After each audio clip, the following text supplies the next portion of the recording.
अखिलेश यादव और ममता बनर्जी एक समाजवादी पार्टी के राष्ट्रीय अध्यक्ष हैं और एक टीएमसी के मुख्यमंत्री और पार्टी नेता भी हैं। मैं दोनों को बधाई देना चाहता हूं जो आप लोगों का सोच जिस प्रकार से ममता बनर्जी ने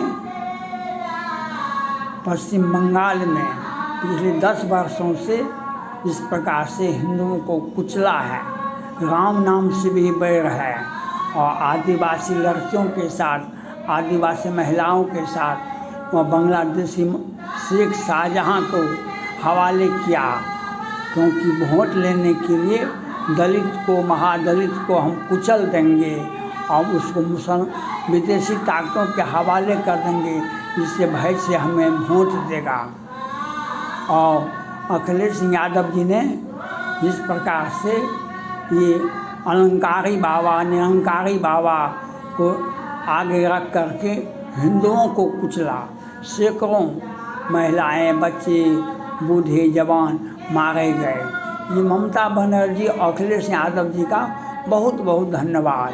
आपने बिल्कुल सही कहा, जो ये मोदी जी का कार्यकाल पूरा नहीं होगा, लेकिन दुर्भाग्यवश यह है जो आपका कार्यकाल तो कभी पूरा कभी सपना भी नहीं होने वाला है।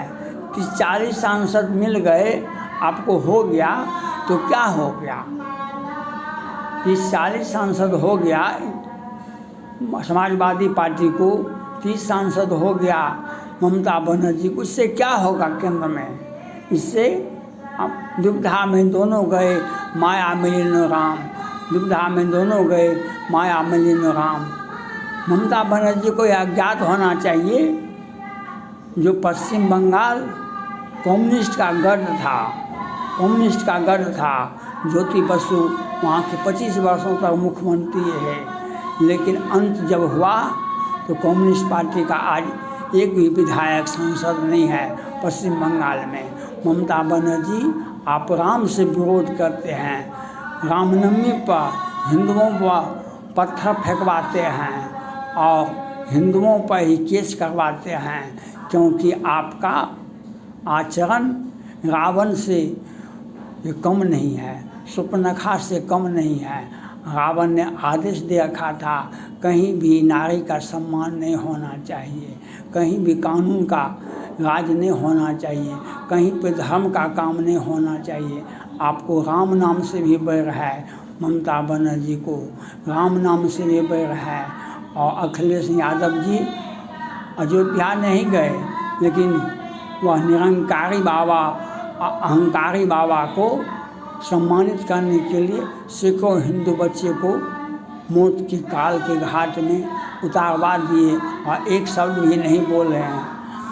आपको यह याद होना चाहिए, राजनीतिक आपका महत्वाकांक्षा वह पूरा नहीं होने वाला है। आपका राजनीतिक महत्वाकांक्षा ममता बनर्जी का या अखिलेश यादव जी का या इंडी गठबंधन के सैकड़ों नेता जो दिल्ली को देखते हैं, विराज को भी नहीं देख पाते हैं, जो दिल्ली को देखते हैं, एक चंद्रशेखर KCR साहब थे, क्या हुआ? मुख्यमंत्री भी चले, प्रधानमंत्री का भी सपना देख रहे थे, मुख्यमंत्री पद भी चला गया। ममता बनर्जी आपको भी मुख्यमंत्री पद भी नहीं रहेगा और कितना घोटाला हुआ, कितना हिंदुओं को कुचला गया, यह आपको पता है। वह हो सकता है कि आपका हिसाब किताब करने में न्यायालय को विलम्ब लग रहा है, सुप्रीम कोर्ट को, हाई कोर्ट को आपके कार्यकाल की समीक्षा नहीं कर रहा है। केंद्र सरकार एक महिला होने के नाते आप पर कार्रवाई नहीं कर रही है, लेकिन कानून से बड़ा कोई नहीं है, कानून से बड़ा कोई नहीं है। अंत में रावण का भी अंत हुआ था, वह आपको ज्ञातव्य है। आपको रावण का भी अंत हुआ था, शूर्पणखा का भी अंत हुआ था, वह आपको ज्ञातव्य है। और अखिलेश यादव जी दिल्ली की सत्ता मोदी या योगी ये सनातनियों के लिए है। दिल्ली की सत्ता मोदी, योगी और सनातनियों के लिए। क्षुद्र नदी थोड़े जल बो रहा है। सावन भादो महीना में आप देखते होइएगा छोटी छोटी नदी विकराल रूप धारण कर लेती है, कहीं आर पार नहीं दिखाई पड़ता है। लेकिन बैसाख आते आते वह नदी का दिखाई पड़ता है। आपने तो सपना देखा था, जो पिछले विधानसभा चुनाव में भी जो इस बार आपको सपने में आते थे कृष्ण भगवान 2-2 बार, जो कहते थे कि आप ही मुख्यमंत्री बनोगे उत्तर प्रदेश के, लेकिन मुख्यमंत्री तो नहीं बन पाए। विपक्ष का नेता थे, उसको भी छोड़ करके आप केंद्र में चले गए। दुविधा में दोनों गए माया में राम। आपको ज्ञातव्य है, जब तक आप दोनों आज ममता बनर्जी और अखिलेश यादव जी रहेंगे तो सत्ता जो है मोदी के पास में रहेगा। जब तक मोदी जी में वो ताकत है जो आप जब तक आप सत्ता में रहेंगे, वो जब तक जिंदा रहेंगे। बहुत सारे लोग कहते थे 14 वाले 24 में शपथ ग्रहण नहीं करेंगे, 14 वाले 24 में शपथ ग्रहण नहीं करेंगे। क्या हुआ? शपथ ग्रहण तो हुआ, मंत्रिमंडल का विस्तार हुआ। अब संसद में विश्वास मत होगा, बहस होगी। आपको जितना ताकत लगाना है अखिलेश यादव जी और ममता बनर्जी आप लगा लीजिए। आप गलतफहमी में हैं कि कांग्रेस आपको मदद कर देगा, कांग्रेस आपको मदद कर देगा। कांग्रेस पार्टी का नेतृत्व राहुल गांधी करेंगे, इंडी गठबंधन का नेतृत्व राहुल गांधी करेंगे। आप लोगों के राम विमुख यह हाल तुम्हारा। सत्ता विभीषण के पास में गया था, रावण के बाद, सर्वनाश के बाद विभीषण के पास गया था। आपको सत्ता नसीब नहीं होने वाला है। युगों युगों तक प्रतीक्षा करते रहिए, युगों युगों तक देखते रहिए। बहुत सारे बड़े बड़े नेताजी चले गए दुनिया छोड़ करके। तजहु आस निज निज रह जाहो, लिखा न विधि वैदेही विवाहो। आपको सत्ता कहीं से भी नहीं मिल रहा है। और अगला चुनाव भी आप देख लेंगे, 29 का भी चुनाव देख लेंगे, 27 का भी उत्तर प्रदेश का चुनाव देख लेंगे, जो आपको सत्ता कहीं भी नहीं मिलेगा। और आपको मोदी और योगी को बधाई देना पड़ेगा। जिस प्रकार से आपने 17 में, 14 में, 17 में, 19 में, 24 में बधाई दिए, उसी प्रकार से आपको मोदी को बधाई देना पड़ेगा। मोदी ही जीवन के अंतिम क्षण तक 40 तक प्रधानमंत्री रहेंगे, याद रखना होगा। 40 तक, 29 को कौन कहे, 34 में भी, 39 में भी मोदी ही प्रधानमंत्री रहेंगे भारत के। और वे जब तक जीवित रहेंगे, जब तक मजबूत रहेंगे, तब तक वही प्रधानमंत्री बनेंगे। क्योंकि उनका सीना 56 इंची का है। देश उनके ऊपर गर्व करता है, मोदी के ऊपर देश गर्व करता है। आज मोदी ही एक ऐसा व्यक्ति है जिसने चीन को 3 बार डोकलाम में, गलवान में और तवांग में पराजित किया, उसको अपना हैसियत दिखा दिया। आज कोई भी नेता देश में नहीं है जो चाइना के बारे में विरोध में बोल भी सके। अब आम जनता को मोदी ने अधिकार दिया है कि आप चाइना के विरोध में बोलें, चाइना के विरोध में आवाज़ उठावें, चाइना का विरोध करें। आज मोदी के नेतृत्व में आज देश विकसित भारत, आधुनिक भारत, हमारा जीडीपी, हमारा अर्थव्यवस्था, हमारा रक्षा निर्यात आज ऊंचाई पर है। यह मोदी का कारनामा है, यह मोदी का नीति है। और ये नहीं है जो हम जल से ही कीचड़ पैदा होता है, कीचड़ से ही कमल फूल खिलता है, कीचड़ में ही जोंक होता है, कीचड़ में ही जोंक होता है। जो आपको पता है वह जन्म लेते ही दुखदाई होता है। जोंक जो है वह समाज के लिए, व्यक्ति के लिए दुखदाई होता है। कीचड़ पर भगवान विष्णु का वास होता है, कमल पर भगवान विष्णु का वास होता है।